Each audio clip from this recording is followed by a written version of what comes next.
الحمد لله إن الحمد لله نحمده ونستعينه ونستغفره ونعوذ بالله من شرور أنفسنا ومن سيئات أعمالنا ومن يهده الله فلا مضل له ومن يضلل فلا هادي له وأشهد أن لا إله إلا الله وحده لا شريك له وأشهد أن محمدًا عبده ورسوله يا أيها الذين آمنوا اتقوا الله حق تقاته ولا تموتن إلا وأنتم مسلمون أما بعد فإن خير الحديث كتاب الله وخير الهدي هدي محمد صلى الله عليه وسلم وشر الأمور محدثاتها وكل محدثة بدعة وكل بدعة ضلالة وكل ضلالة في النار فأعوذ بالله من الشيطان الرجيم بسم الله الرحمن الرحيم إن الذين قالوا ربنا الله ثم استقاموا تتنزل عليهم الملائكة ألا تخافوا ولا تحزنوا وأبشروا بالجنة التي كنتم توعدون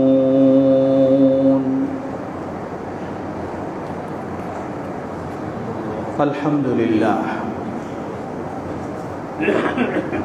শুরুতে আবারও প্রশংসা জ্ঞাপন করছি সেই আল্লাহ সুবহানাহু ওয়া তাআলার, যার বিশিষ্ট তৌফিকে আমরা তার দিনের পথে চলার সৌভাগ্য লাভ করেছি, যিনি আমাদেরকে তার দিনের পথে কবুল করেছেন, দিনের পথে চলা সহজ করে দিয়েছেন। তার ওই প্রশংসা জ্ঞাপনার্থে বলি আলহামদুলিল্লাহ। অতঃপর অসংখ্য সালাত ও সালাম পেশ করছি প্রিয় রাসূল মুহাম্মদ সাল্লাল্লাহু আলাইহি ওয়াসাল্লাম, তাঁর আসহাবি কেরাম, আহলি বাইত, শেষ দিবস পর্যন্ত তাঁর প্রতিটি একনিষ্ঠ অনুসারীদের উপর। সমবেত মুসল্লিবৃন্দ, আজকে যে মেম্বারে আমি দাঁড়িয়েছি এটি হলো আমাদের সেই ঐতিহাসিক ঐতিহ্যপূর্ণ মেম্বার, যে মেম্বারে দাঁড়িয়ে দীর্ঘদিন খুতবা দিয়েছেন আল্লামা আব্দুল্লাহিল কাফি আল কুরাইশি রাহিমাহুল্লাহ, যেই মেম্বারে দাঁড়িয়ে অনেক খুতবা দিয়েছেন আল্লামা প্রফেসর ডক্টর মোহাম্মদ আব্দুল বারী রাহিমাহুল্লাহ, আরও কতজন। এই সেই সমাজ, যেই সমাজকে ঐক্যবদ্ধ হিসাবে গড়ে তুলতে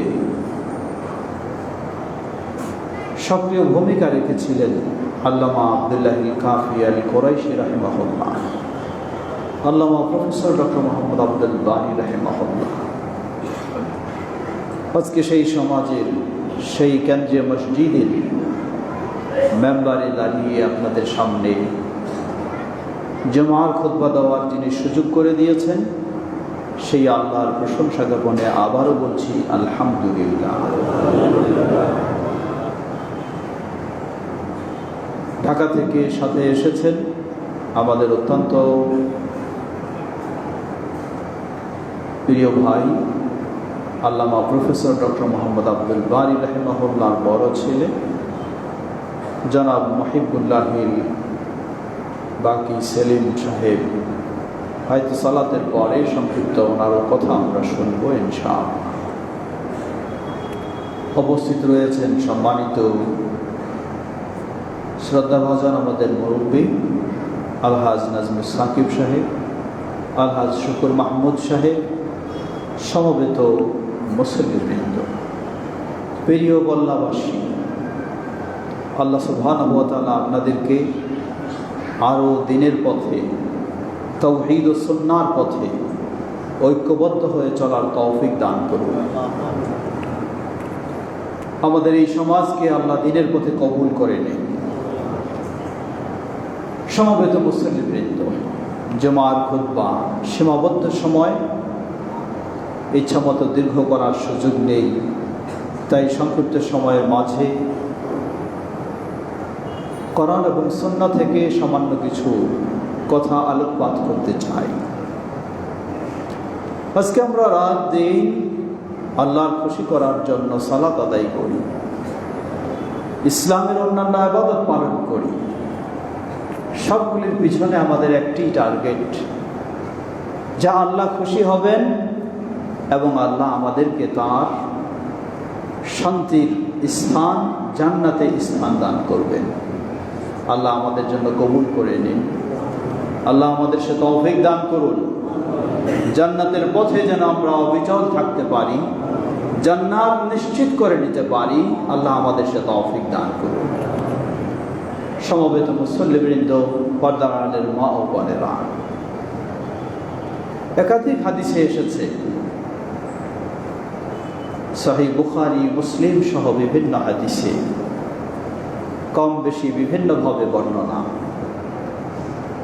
রাসূলুল্লাহ সাল্লাল্লাহু আলাইহি ওয়াসাল্লাম বলছেন, ইন্নী লা আ'লামু, আমি অবশ্যই জানি, মানে আল্লাহ আমাকে জানিয়েছেন, সর্বশেষ কে জাহান্নাম থেকে মুক্তি পাবে, সর্বশেষ কে জান্নাতে প্রবেশ করবে, সর্বশেষ যার পরে আর কেউ জান্নাতে যাবে না, এমন ব্যক্তিটি কে হবে? সেই ব্যক্তির বর্ণনা নিয়ে বিভিন্নভাবে হাদিসে এসেছে। জাহান্নাম থেকে আল্লাহ রাব্বুল আলামিন সবচেয়ে শেষে তাকে মুক্তি দেবেন। মুক্তি এমনি দেবেন না, অবশ্যই তার ভিতরে দুটি জিনিস থাকতে হবে। প্রথম হলো, যাররা পরিমাণ হলেও তার ভিতরে ঈমান থাকতে হবে। দ্বিতীয় হলো, তার ভিতরে কোনো শিরক থাকবে না। অন্য অসংখ্য গুনাহ থাকবে, সেই গুনাহের কারণে সে জাহান্নামে যাবে, কিন্তু তার ভিতরে শিরক থাকবে না, এবং যেই ধরনের গুনাহের কারণে ঈমান নষ্ট হয়ে যায় ওই গুনাহ থাকবে না। আর ঈমানের পরিমাণটা যদি যাররা পরিমাণও হয়, সরিষার দানার চেয়েও ক্ষুদ্র পরিমাণ হয়, তাহলে এই ব্যক্তি জাহান্নামের শাস্তি ভোগ করার পর আল্লাহ সুবহানাহু ওয়া তাআলা নবী সাল্লাল্লাহু আলাইহি ওয়াসাল্লামের বিশেষ সুপারিশে তাকে জাহান্নাম থেকে বের করবেন। সুবহানাল্লাহ। জাহান্নাম থেকে বের হয়েই মনে হয় যেন মুখ থুবড়ে পড়ে যাচ্ছে, এই অবস্থায় বের হবে। এক বর্ণনায় এসেছে, সেটিও সহিহ মুসলিমের, জাহান্নামের বের হয়ে জাহান্নামের কাছেই থাকবে, দরজার কাছেই থাকবে, কিন্তু তার যেন চেহারাটা জাহান্নামের সেই আবহাওয়ায় ঝলসে যাচ্ছে, এমন কঠিন অবস্থায় আল্লাহর কাছে আবেদন করবে, হে আল্লাহ, আমাকে শুধু এই জাহান্নামের দরজা থেকে একটু ভিন্ন দিকে একটু সরায় দিন, যাতে জাহান্নামের হাওয়া দিয়ে আমার চেহারাটা জ্বলে যাচ্ছে, বডিটা জ্বলে যাচ্ছে, এমনটা না হয়। আল্লাহ রাব্বুল আলামিন তার কাছে ওয়াদা নেবেন। আল্লাহ বলবেন, হে বান্দা, আমি যদি তোমাকে এটা দেই, তুমি কি আরো কিছু চাইবা, না এটাই শেষ চাওয়া? বলছে, হে আল্লাহ, আমার শুধু এই আবেদন কবুল করুন, আর আমি কিছু চাইব না। ঠিক বললেন, হ্যাঁ ঠিক, এটাই শুধু, আর কিছু চাইব না। আল্লাহ সুবহানাহু ওয়া তাআলা তাকে জাহান্নামের কাছ থেকে সরিয়ে দেবেন, কিন্তু এমন জায়গায় সরিয়ে দেবেন সেটি জান্নাতের কাছে চলে যাবে, জান্নাতের দরজার কাছে চলে যাবে। জান্নাতের দরজার কাছে যখন চলে যাবে, জাহান্নামের দরজার কাছে থাকার কারণে জাহান্নামের সেই কঠিন হাওয়া যেমন আসছিল, এখন জান্নাতের দরজার কাছে চলে যাওয়ার কারণে জান্নাতের সুঘ্রাণ তার কাছে আসবে। সুবহানাল্লাহ। তার ভিতরে আলাদা একটা চিন্তা জাগবে, আল্লাহর কাছে আবার প্রশ্ন করবে, চাইবে, আবেদন করবে, হে আল্লাহ, মনে হয় জান্নাত কাছে, জান্নাতের সুঘ্রাণ পাচ্ছি, সুবাতাস পাচ্ছি, আল্লাহ আপনি আমাকে হতভাগা করবেন না, আমাকে দয়া করে জান্নাতের দরজার কাছে একটু নিয়ে যান। আল্লাহ রাব্বুল আলামিন বলবেন, তোমার সাথে না ওয়াদা ছিল, তুমি আর কোনো চাইবা না, কোনো আবেদন করবা না, এই তো তোমার সাথে ওয়াদা ছিল, তুমি আবার কেন চাচ্ছ? বেচারা বলবেন, হে আল্লাহ, ওয়াদা ছিল ঠিকই, কিন্তু আমি চাই না আপনার হতভাগা বান্দাদের মধ্যে হব। কেন আমি আপনার হতভাগা বান্দা হব? তাই আমি আপনার কাছে সেই ওয়াদার পরেও আবার চাচ্ছি, আমাকে একটু জান্নাতের দরজার কাছে নিয়ে যান। সুবহানাল্লাহ। আল্লাহ রাব্বুল আলামিন আরহামুর রাহিমিন, তিনি বান্দার আবেদন শুনবেন, জান্নাতের দরজার কাছে আরেকটু নিয়ে যায় তাকে দেবেন। সুবহানাল্লাহ। যখন এই জান্নাতের দরজার কাছে নিয়ে যায় দেবেন, জান্নাতের ঘ্রাণ এবং জান্নাতের সুদর্শন দৃশ্য তার চোখ দিয়ে যেন সে দেখতে পাবে। দেখতে পেলে তার লোভ সামলাতে পারবে না, আবার আবেদন করবে, হে আল্লাহ, যে জান্নাত আমি চোখ দিয়ে দেখার সুযোগ পেয়েছি, সেই জান্নাত থেকে কি আমি বঞ্চিত হব? আমাকে একটু জান্নাতের ভিতরে প্রবেশ করান। আবার আবেদন করবে, এখন জান্নাতের ভিতরে আমাকে একটু প্রবেশ করান। আল্লাহ আবার বলবেন, তোমার সাথে না ওয়াদা ছিল, তুমি আর কিছু আবেদন করবে না, তাহলে কেন তুমি আবার এই আবেদন করছো? আবার বলবে, হে আল্লাহ, আমি তো আপনার হতভাগা বান্দাদের মধ্যে হতে চাই না, আপনার দয়া পেতে চাই, আপনার অনুগ্রহ পেতে চাই, তাই দয়া করে আমাকে একটু জান্নাতের ভিতরে প্রবেশের সুযোগ দিন। আল্লাহ সুবহানাহু ওয়া তাআলা অনুমতি দিবেন, জান্নাতে প্রবেশ করো। সুবহানাল্লাহ। কখন এটা? যখন সব জান্নাতের প্রবেশ শেষ, আর কোনো জান্নাতের প্রবেশ বাকি নেই। আরেক হাদিস, সেই হাদিসে এসেছে, সেই ব্যক্তি বলবেন, যখন আল্লাহ অনুমতি দিবেন, যাও জান্নাতে প্রবেশ করো, তিনি তখন বলবেন, হে আল্লাহ, জান্নাতে তো প্রবেশ করার অনুমতি পেলাম, কিন্তু জান্নাতে তো কোনো জায়গা নেই। মানে সবাই প্রবেশ করে ফেলেছে, জায়গা নিয়ে ফেলেছে, আর তো জান্নাতে জায়গা নেই, আমি গিয়ে কি জান্নাতে জায়গা পাবো? আল্লাহর কাছে আবার সে আবেদন করে, আল্লাহ আবার বলেন, যাও তুমি জান্নাতে প্রবেশ করো। আবার সে বলবে, হে আল্লাহ, সবাই তো জান্নাতে চলে গেছে, মনে হয় জান্নাতে কোনো জায়গা নেই। আবার আল্লাহ বলবেন, যাও তুমি জান্নাতে প্রবেশ করো। সে আবার বলবে, হে আল্লাহ, মনে হয় জান্নাতে কোনো জায়গা নেই, কিভাবে আমি যাব? আল্লাহ সুবহানাহু ওয়া তাআলা তাকে বলবেন, তুমি ভয় পাচ্ছ, আশঙ্কা করছো জান্নাতে কোনো জায়গা নেই, জেনে নাও, তুমি সর্বশেষ জান্নাতি, সর্বনিম্ন স্তরের জান্নাতি, তোমার জন্য বরাদ্দ হলো ফালাকা মিথলুদ দুনিয়া, এই গোটা পৃথিবীর সমান তোমার জন্য জান্নাতের জায়গা। সুবহানাল্লাহ।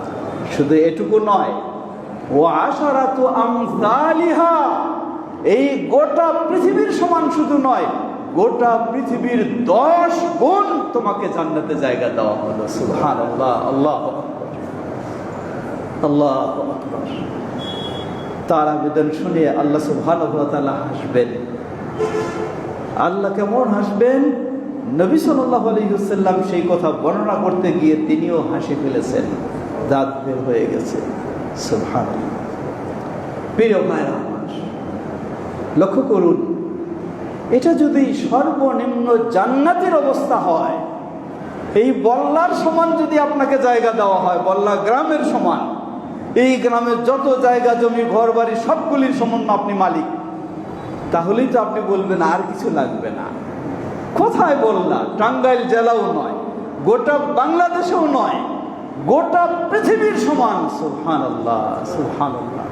শুধু পৃথিবীর সমান নয়, এই ধরনের পৃথিবীর 10 গুণ জায়গা হলো সর্বনিম্ন জান্নাতের জায়গা। সুবহানাল্লাহ।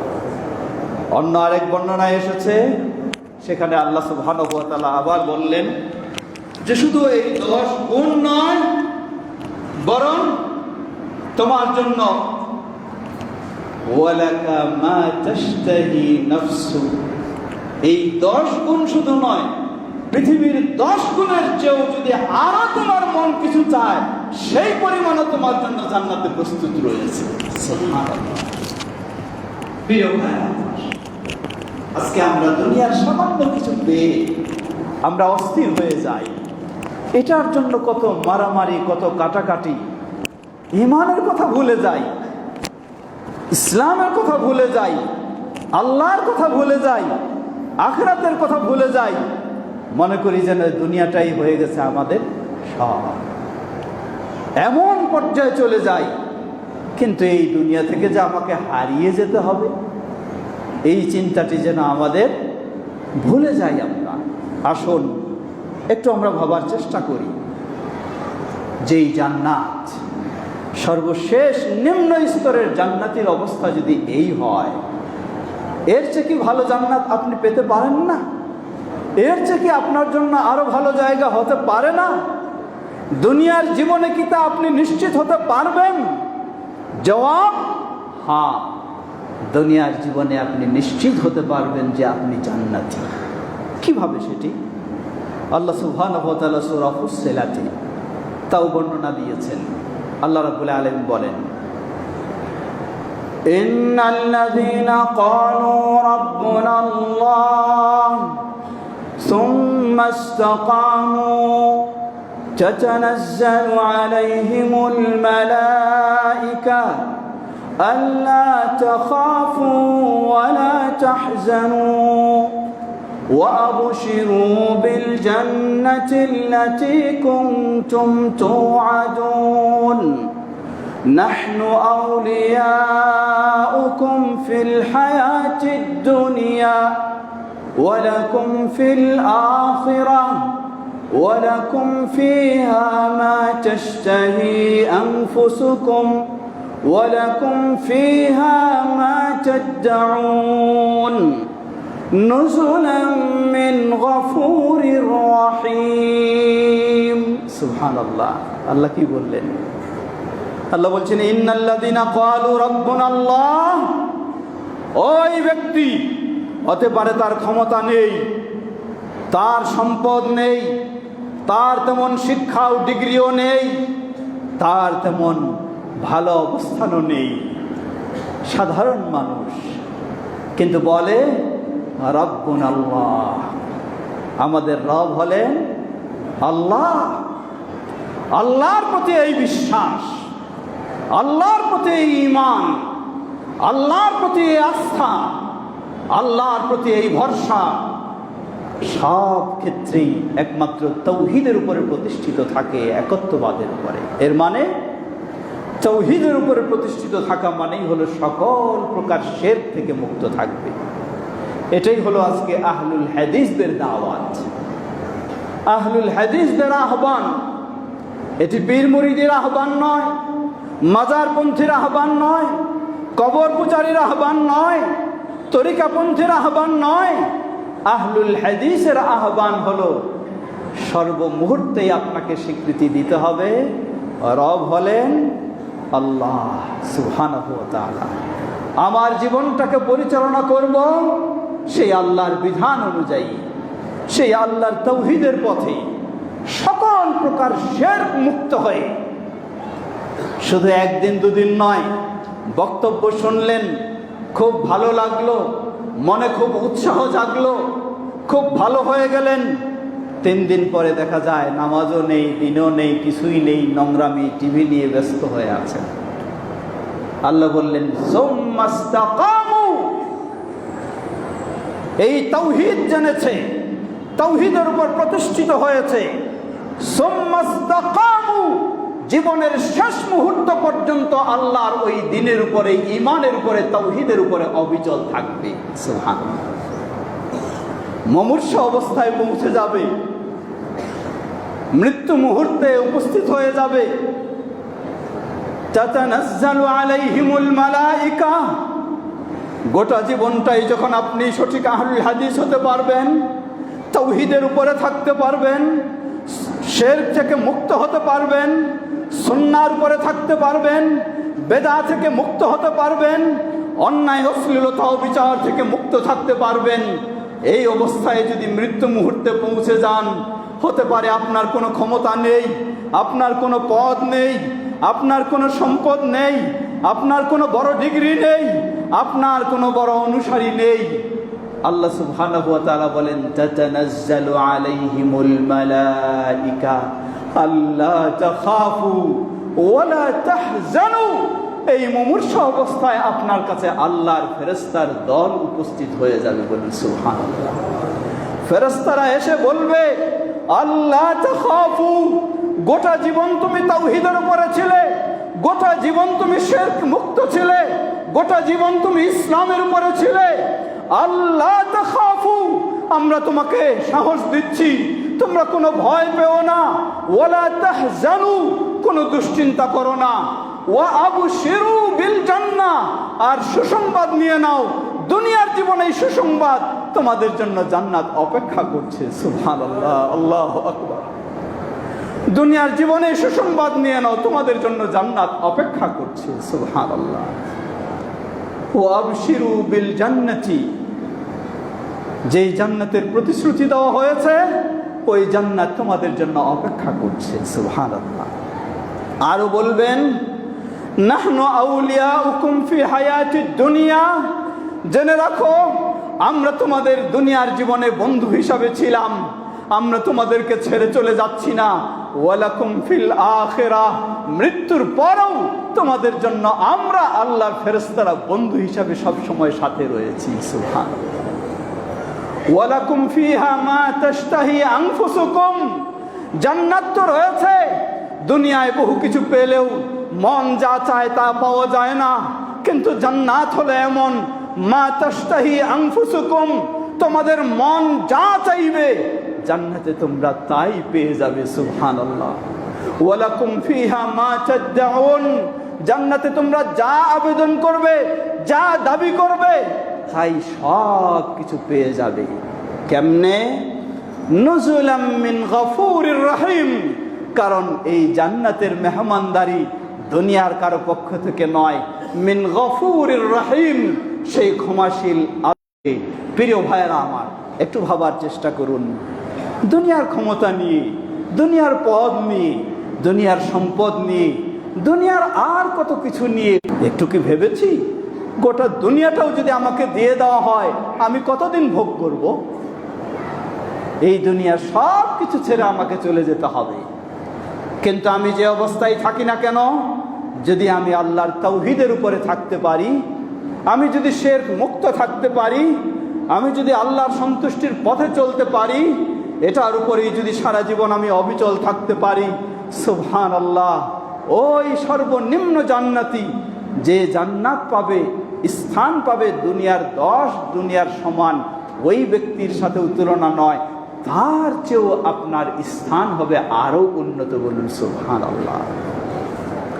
বরং আল্লাহ সুবহানাহু ওয়া তাআলা আরো সুসংবাদ দিয়েছেন, আমার জীবনটাকে যদি আমি গড়ে তুলতে পারি একমাত্র আল্লাহর আনুগত্য তাওহীদের উপরে, অতঃপর নবী মুহাম্মদ সাল্লাল্লাহু আলাইহি ওয়াসাল্লামের সুন্নাহর আলোকে, তাহলে আমার জন্য সুসংবাদ হলো ফাউলাইকা মাআল্লাযীনা আন'আমাল্লাহু আলাইহিম মিনান নাবিয়্যিনা ওয়াস-সিদ্দীকিনা ওয়াশ-শুহাদা'i ওয়াস-সালিহিন। তাহলে আমার স্থান হবে আমার প্রিয় নবী মুহাম্মদ সাল্লাল্লাহু আলাইহি ওয়াসাল্লাম যেই হাই ক্লাস জান্নাতে থাকবে, সেখানেই হবে আমার স্থান। সুবহানাল্লাহ।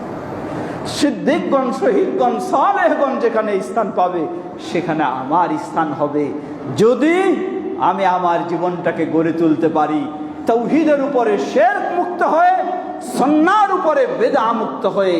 এভাবেই যদি আমার জীবনটাকে গড়ে তুলতে পারি, প্রিয় মুসলিম ভাই ও বোনেরা, আজকে আহলুল হাদিসদের দাওয়াত হলো এটাই, জমঈয়তে আহলুল হাদিসের দাওয়াত হলো এটাই, জমঈয়তে শুব্বানে আহলে হাদিসের দাওয়াত হলো এটাই, এই বল্লা ঐতিহ্যবাহী কেন্দ্র জামে মসজিদের দাওয়াত হলো এটাই। আসুন আমরা সেই তাওহীদ ও সুন্নাহর পথে চলি, তাহলেই জান্নাত আমরা নিশ্চিত করে নিতে পারবো। শুধু নিশ্চিত নয়, ওই জান্নাতের সুসংবাদ দুনিয়াতেই আমরা লাভ করতে পারবো ইনশাআল্লাহ। আল্লাহ আমাদের সকলকে সে পথে চলার তৌফিক দান করুন। ওয়া আখির দাওয়ানা আনিল হামদুলিল্লাহি রাব্বিল আলামিন ওয়া সাল্লাল্লাহু তাআলা নবিনা মুহাম্মদ ওয়া আলা আলিহি ওয়া সাহবিহি আজমাইন।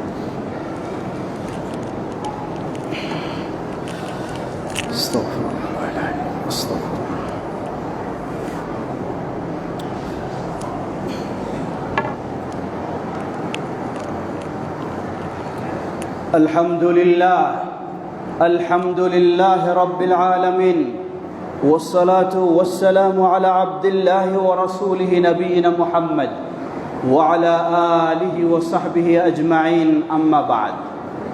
সমবেত মুসল্লিবৃন্দ, সুতরাং আবারও স্মরণ করে দিতে চাই, এই সেই ঐতিহ্যবাহী বল্লার মানুষ আপনি। আমরা আনন্দের সাথে আপনাদের কথা যখন অন্য জায়গায় বলি, তাহলে আপনি একটু ভাবে দেখুন আপনার কি অবস্থানটা হওয়া উচিত। আপনাকে কি আপনার সমাজের কথা ভাবতে হবে না? আপনাকে কি আপনার ঐক্য সংহতির কথা ভাবতে হবে না? আপনাকে কি আপনার ঐতিহ্যের কথা ভাবতে হবে না? মনে রাখবেন, আপনি বল্লাবাসী হন আর যেইবাসী হন, শুধু যদি জন্মগত আহলুল হাদিস হন, তাহলে কখনো আল্লাহর জান্নাতের আশা করা যাবে না। আমাকে হতে হবে প্রকৃতপক্ষে নবী মুহাম্মদ সাল্লাল্লাহু আলাইহি ওয়াসাল্লামের অনুসরণে আহলুল হাদিস। আহলুল হাদিস কখনো বেনামাজি হতে পারে না। আহলুল হাদিস কখনো বেপরদায় চলতে পারে না। আহলুল হাদিস কখনো ঘুষের রাজ্যে ডুবে যেতে পারে না। আহলুল হাদিস কখনো সুদের ব্যবসায় জড়িয়ে যেতে পারে না। আহলুল হাদিস কখনো অন্যায় অশ্লীলতায় লিপ্ত হতে পারে না। সেই আহলুল হাদিস হতে হবে আমাকে, তাহলেই জান্নাত আমার জন্য অপেক্ষা করবে ইনশাআল্লাহ। আমরা যেন সেই প্রকৃত আহলুল হাদিস নিজেরা হতে পারি, আমাদের নতুন প্রজন্ম, আমাদের সন্তানেরা, তাদেরকেও যেন আমরা সেই পথেই গড়ে তুলতে পারি। আল্লাহ আমাদের সকলকে সে তৌফিক দান করুন। প্রিয় ভাইয়েরা আমার, এই সেই ঐতিহ্যবাহী বল্লা আল্লামা আব্দুল্লাহিল কাফি আল কুরাইশি রাহিমাহুল্লাহর কথা স্মরণ করে দেয়, আল্লামা ডক্টর মোহাম্মদ আব্দুল বারী রাহিমাহুল্লাহর কথা স্মরণ করে দেয়। শুধু তাদের ইতিহাসে আমরা বলবো আর তাদের ইতিহাসে আমরা শুনবো, কিন্তু আমরা আল্লামা আব্দুল্লাহিল কাফি আল কুরাইশি রাহিমাহুল্লাহ যেভাবে নিজের জীবন গড়েছিলেন, গড়তে বলেছিলেন, সেভাবে গড়ব না, তাহলে তো এই ইতিহাস বর্ণনা করে কোনো কাজে আসবে না, এই গল্প বলে কোনো কাজে আসবে না। কাজে আসবে তখন আমি মুহাম্মদ সাল্লাল্লাহু আলাইহি ওয়াসাল্লামের নাম শুনে যদি আঙ্গুল দিয়ে চুমু খাই আর চোখে লাগাই, এই কাজ কোনোদিন আমাকে জান্নাতে নিয়ে যাবে না। জান্নাতে নিয়ে যাবে যখন আমি মুহাম্মদ সাল্লাল্লাহু আলাইহি ওয়াসাল্লামের মতো সালাত আদায় করব। জান্নাতে নিয়ে যাবে যখন আমি মুহাম্মদ সাল্লাল্লাহু আলাইহি ওয়াসাল্লামের মতো নিজের আদর্শ আখলাককে গড়ে তুলব। জান্নাতে নিয়ে যাবে যখন আমি মুহাম্মদ সাল্লাল্লাহু আলাইহি ওয়াসাল্লামের মতো নিজের জীবনটাকে গড়ে তুলব, তাহলেই সফল। তাই আল্লামা আব্দুল্লাহিল কাফি আল কুরাইশি রাহিমাহুল্লাহ, আল্লামা প্রফেসর ডক্টর মোহাম্মদ আব্দুল বারী রাহিমাহুল্লাহ, তাদের সেই অবদানের কথা স্মরণ শুধু গল্পের মধ্যেই যদি রাখি, নিজেদের জীবনে যদি না নিয়ে আসতে পারি, তাহলে তো আমরা কখনোই সফল হতে পারবো না। আসুন আহ্বান জানাই, কোনো কমিটি কেন্দ্রিক আমাদের ক্ষোভ থাকবে না, অভিমান থাকবে না, কোনো নেতৃত্ব কেন্দ্রিক থাকবে না, অভিমান থাকবে, ক্ষোভ থাকবে আল্লাহর সন্তুষ্টি অর্জনের দিক থেকে। আমি যদি না পারি, তাহলে আমাকে অবশ্যই সুন্দর হতে হবে, আমাকে সংশোধন করে নিতে হবে। কিন্তু পারস্পরিক বিষয়গুলিকে আমরা চেষ্টা করব অতীতে যেভাবে আমাদের মুরব্বীরা ছিলেন ঐক্যবদ্ধ হয়ে আন্তরিকতার সাথে, সেই ঐক্যবদ্ধ ও আন্তরিকতার সাথে আমি বলছি না যে বল্লাবাসী নেই, অবশ্যই আছে, কিন্তু চাচ্ছি আরও মজবুত হব আমরা। কারণ আমরা সালাতে দাঁড়িয়ে সবসময় বলি ইহদিনাস সিরাতাল মুস্তাকিম, অর্থ কি? হে আল্লাহ, আমাদেরকে সঠিক পথের হেদায়েত দান করুন। এর মানে কি সঠিক পথে আমি নাই, হেদায়েতে আমি নাই? হেদায়েতে আছি, কিন্তু হেদায়েতটা আরো মজবুত চাই আল্লাহর কাছে, হেদায়েতটা আরো বৃদ্ধি চাই। ঠিক সেটাই চাচ্ছি আজকে বল্লাবাসীর কাছে আমাদের সেই আহ্বান, বাংলাদেশ জমিয়ত আহলে হাদিসের সেই আহ্বান, আমরা যেন কমপক্ষে নতুন প্রজন্মকে আরো সুন্দরভাবে আমাদের মতো গড়ে তুলতে পারি। কারণ নতুন প্রজন্ম সবাই তো এই বল্লায় থাকে না। যারা বেশি শিক্ষিত করতে চান তাদের ছেলেকে নিয়ে চলে গেছেন টাঙ্গাইল শহরে, হয়তো এই মসজিদ নেই সেখানে। আরও বেশি যে করতে চান নিয়ে চলে গেছেন ঢাকা শহরে, আরও যে বেশি করতে চান নিয়ে চলে গেছেন দেশের বাইরে। আপনি কি একটু চিন্তা করেছেন আপনার ছেলে কি আসলে আপনার আকীদা জানতে পারছে কিনা? আপনার ছেলে আপনার সালাত শিখতে পারছে কিনা? আপনার ছেলে আপনার আকীদা আদর্শ জানতে পারছে কিনা? যদি চিন্তা না করেন তাহলে দেখবেন, আমাদের এক ভাই দুঃখ করে বলেছিল অন্য জায়গার, তিনি তার ছেলেদেরকে বলছেন চলো এই মসজিদে যাই। ছেলেরা বলছে বাবা এই মসজিদ আর এই মসজিদ পার্থক্য কি? দুটো তো একই, যেটা আরো সুন্দর এসি রয়েছে ইত্যাদি রয়েছে সেখানে যাব। বাবা বলছে বাবা না, এসি থাকলেও সুন্দর নয়, সুন্দর তো সেটাই যেখানে নবী মুহাম্মদ সাল্লাল্লাহু আলাইহি ওয়াসাল্লামের সুন্নাহ অনুযায়ী ইবাদত হয়, সালাত হয়। তা আপনার ছেলেও তো ওই কথা বলবে যে এটা ওটা সমান, কোনোই পার্থক্য নেই। যদি আমি আমার ছেলেকে সেই শিক্ষা না দিতে পারি, তাই আমাদের সকলের দায়িত্ব, যারা বয়োজ্যেষ্ঠ তারা যেমন জমিয়তের সাথে রয়েছি, আমাদের যুবকদেরকে জমিয়ত শুব্বানে আহলে হাদিসের সাথে সম্পৃক্ত করে তাদেরকেও সেই আদর্শে সেই আলোকে আমরা গড়ে তোলার চেষ্টা করব। আল্লাহ আমাদের সকলকে সে তৌফিক দান করুন।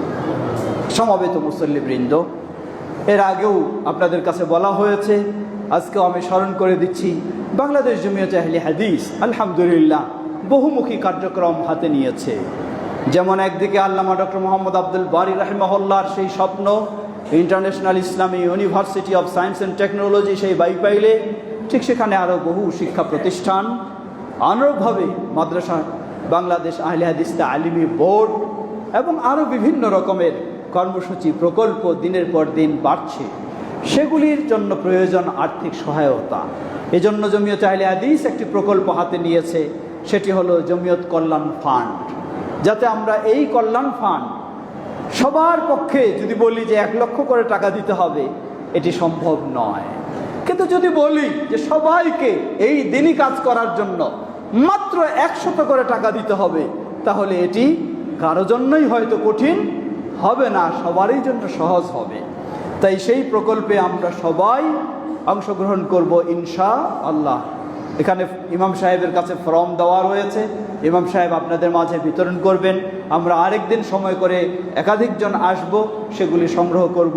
কিন্তু সবাই, এই যে বলা হয় যে 1-এর বোঝা 10-এর লাঠি, 10 জন মিলে যদি এগিয়ে আসি তাহলে বড় বড় কাজ আমাদের পক্ষে, আরও বড় বড় প্রকল্প, বড় বড় কর্মসূচি হাতে নেওয়া সম্ভব হবে। গোটা দেশব্যাপী তাওহীদ ও সুন্নাহর সঠিক দাওয়াতকে আরও সুন্দরভাবে ছড়িয়ে দেওয়া সম্ভব হবে। এই জন্য আমাদের সকলকে এগিয়ে আসতে হবে সেই কর্মসূচিগুলি পালনের জন্য। আল্লাহ আমাদের সবাইকে সে তৌফিক দান করুন। সমবেত মুসল্লিবৃন্দ, সেই সাথে স্মরণ করে দিচ্ছি, আপনারা জানেন টাঙ্গাইল জেলা জমিয়তে আহলে হাদিস আগামী 26 তারিখে একটি বড় কর্মসূচি, এরপরে অক্টোবরে আরেকটি বড় কনফারেন্স করার প্রোগ্রাম হাতে নিয়েছে। আগামী 26 তারিখে সেটি হবে প্রায় গোটা টাঙ্গাইলের যে সমস্ত ইমাম ও খতিব রয়েছেন তাদের নিয়ে দিনব্যাপী টাঙ্গাইল শহরে ইমাম প্রশিক্ষণ হবে। এখানে আমাদের সকল ইমামেরা যেন কমপক্ষে অংশগ্রহণ করতে পারে সেটি আমাদের খেয়াল রাখতে হবে, কারণ ইমামরাই তো আমাদেরকে সঠিক গাইড দেবেন। এরপরে অক্টোবরে হবে জেলা জমিয়তের বড় সম্মেলন, যেখানে কেন্দ্রীয় জমিয়ত শুধু নয় বরং বাইরে থেকে বিদেশি মেহমানও আসবে। সেই সম্মেলনগুলি আমরা সফল করার জন্য সকলেই সর্বাত্মক সহযোগিতা দেওয়ার চেষ্টা করব ইনশাআল্লাহ। সেই সাথে আগামী 2 আগস্ট জমিয়ত শুব্বানে আহলে হাদিসেরও কেন্দ্রীয় সম্মেলন, সেই সম্মেলনও আমরা আমাদের যুবকদেরকে সেখানে অংশগ্রহণের জন্য উদ্বুদ্ধ করব। এবং যুবকেরা তারা তো ছেলে মানুষ, তাদেরকে আর্থিকভাবে আমাদের সহযোগিতা দিতে হবে। আমাদের দায়িত্বশীল রায়হান এবং যারা রয়েছে তারা আপনাদের কাছ থেকে সেই ধরনের সহযোগিতাও আশা করে, যেটার মাধ্যমে তাদেরও কার্যক্রমগুলি সুন্দরভাবে এগিয়ে নেওয়া সম্ভব হবে। আমরা সবগুলি পরস্পরের সহযোগিতা দিয়ে আমাদের এই মসজিদ রয়েছে এবং পার্শ্বে মাদ্রাসা রয়েছে, যেটি তাহফিজ মাদ্রাসা, এটিকে আরও, কারণ আমাদের যে আলিয়া মাদ্রাসা রয়েছে সেটি তো সরকারি অনুদানে সেটি তার গতিতেই চলতে থাকবে।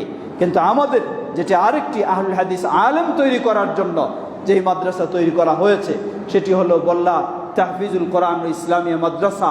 সেই মাদ্রাসাটিকে আমাদের যেন বড় করতে পারি, যোগ্য আহলুল হাদিস আলেম গড়ে তোলা যায়, সে লক্ষ্যে এটিকে আরও সুন্দর কর্মসূচি নিয়ে সামনে এগিয়ে চলতে হবে।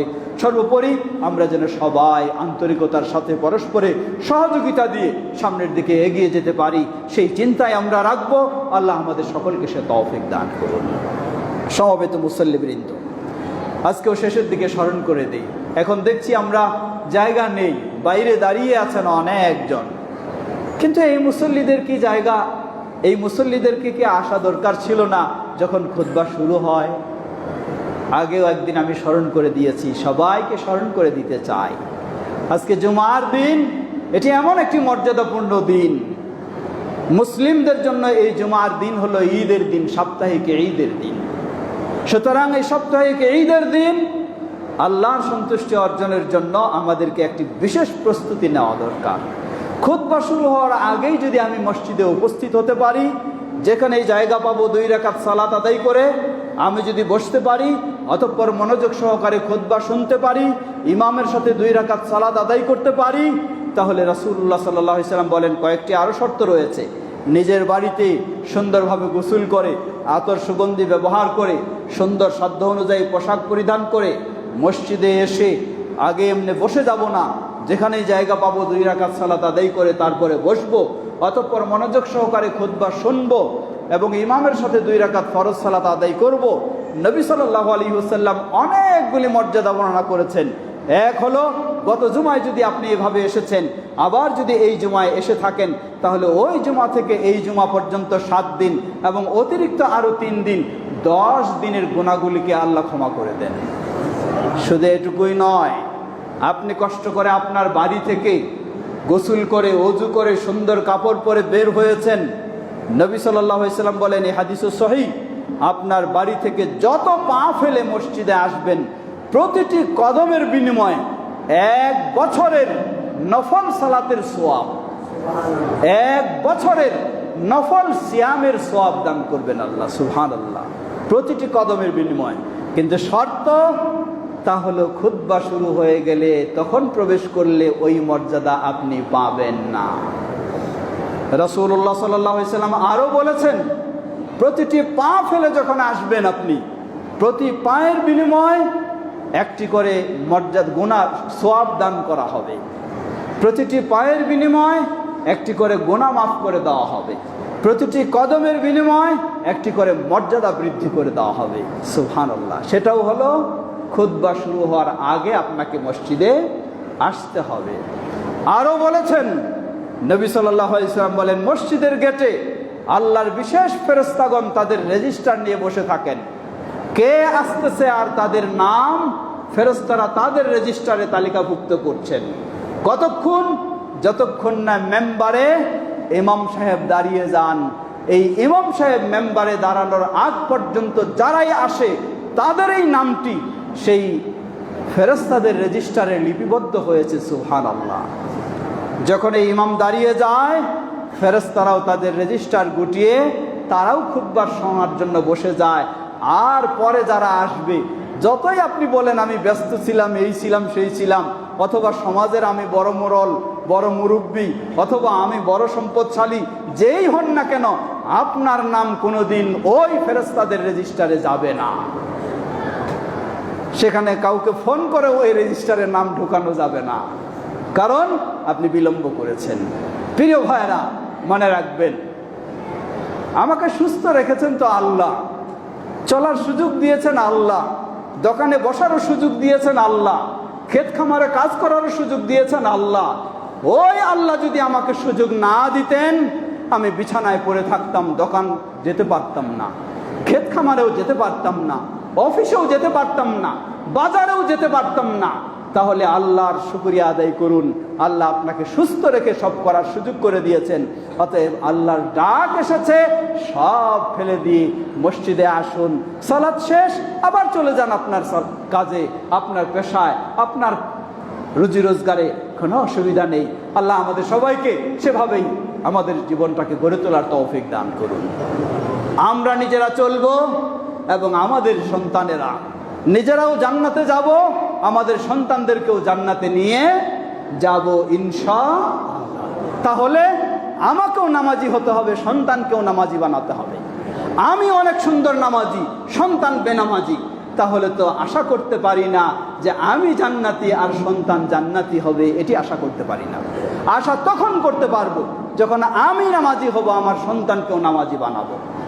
আল্লাহ আমাদের সন্তানদেরকেও সেভাবে গড়ে তোলার তৌফিক দান করুন, আমাদের সমাজকেও সেই সুন্দরভাবে গড়ে তোলার তৌফিক দান করুন। ইবাদাল্লাহ রাহমাকুমুল্লাহ, আল্লাহুম্মা সাল্লি আলা মুহাম্মদ ওয়া আলা আলি মুহাম্মদ কামা সাল্লাইতা আলা ইব্রাহিম ওয়া আলা আলি ইব্রাহিম ইন্নাকা হামিদুম মাজিদ।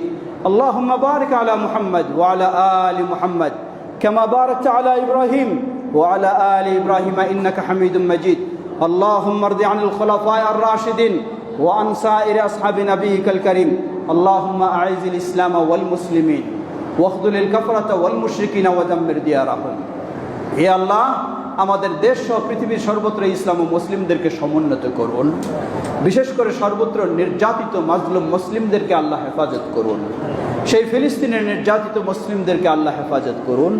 চলছে সেই যুদ্ধ সিরিয়া, যেখানে একটি সুন্দর পরিবেশ, সেই সুন্দর পরিবেশেও গায়ের জোরে যুদ্ধ বাজায় দিচ্ছে সেই ইহুদিরা এবং সেই ইহুদিদের ছোট ভাই যারা রয়েছে তারা। মনে রাখবেন, একটু বোঝার চেষ্টা করবেন, সিরিয়া এমন একটি ঐতিহ্যবাহী জায়গা যার প্রশংসা, যার বর্ণনা কোরআন সুন্নাহও এসেছে। সেই সিরিয়ায় বর্তমান সুন্নিদের যারা সালাফি, তাদের আলহামদুলিল্লাহ এখন সেখানেই তাদের শাসন এবং তাদের সরকার সেখানে প্রতিষ্ঠিত হয়েছে, বলুন আলহামদুলিল্লাহ। সেখানকার শাসক ছিল, যেই শাসক হলো শিয়া অনুসারী। সেই শাসক সুন্নিরা যত ছিল তাদেরকে সর্বাত্মক চেষ্টা করে তাদেরকে হত্যা করার চেষ্টা করেছে। সিরিয়ায় বলুন, ফিলিস্তিনে বলুন, লেবানন বলুন, লিবিয়ায় বলুন, ইরাকে বলুন, ইয়ামানে বলুন, সর্বত্র। কিন্তু বর্তমান সিরিয়াতে যেই শাসক এবং যেই ক্ষমতা সুপ্রতিষ্ঠিত হয়েছে, লক্ষ্য করুন এর পিছনে কারা সহযোগিতা দিচ্ছে, একটু চিন্তা করতে হবে, জানতে হবে আপনাকে। এই ঘোষণাও দিয়ে দিয়েছে সৌদি আরব যে সিরিয়ার সরকারের সরকারি কর্মকর্তা যারা রয়েছে তাদের মাসিক বেতন পর্যন্ত সৌদি আরব দেওয়ার দায়িত্ব নিয়েছে।